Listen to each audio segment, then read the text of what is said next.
आज गणेशोत्सवाचा 6वा दिवस आहे आणि लालबागच्या राजाला आज देखील मोठ्या प्रमाणात भाविकांची गर्दी पाहायला मिळत आहे। मी सध्याला आहे लालबागच्याच राजाच्या मंडपामध्ये आणि आपण बघू शकता आहे की मोठ्या प्रमाणात भाविक जे आहेत ते आज देखील इथं आपल्याला दाखल झाल्याचं पाहायला मिळत आहे।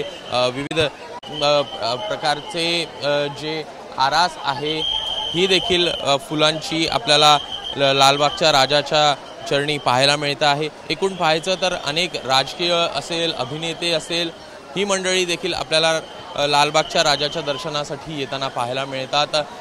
एकूणच लालबाग परिसरामध्ये अनेक आपल्याला गणेश मंडळ पाहायला मिळत आहेत आणि या सगळ्यांनाच निवडणुका असल्यामुळे मोठ्या प्रमाणात हजेरी देखील राजकीय पक्षांचे नेते आपल्याला लावताना पाहायला मिळत आहेत।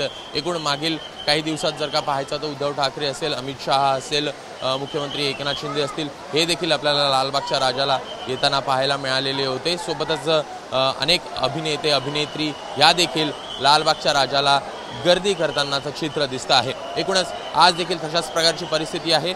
एकूण जे सर्वसामान्य भक्त आहेत त्यांचीही रांग आपल्याला पाहायला मिळत आहे। एकूणच मागेपर्यंत आपल्याला आपण बघू शकतो आहे ही रांग आपल्याला दिसते आहे। मुखदर्शनाची ही रांग आहे। साधारणपणे 2 ते 3 तासाचा अवधी जो आहे तो दर्शनासाठी सध्याला लागतोय। कॅमेरामॅन अनुप्रस्तोगीचा अभिषेक मुठाळ, एबीपी माझा, मुंबई। एबीपी माझा, उघडा डोळे बघा नीट।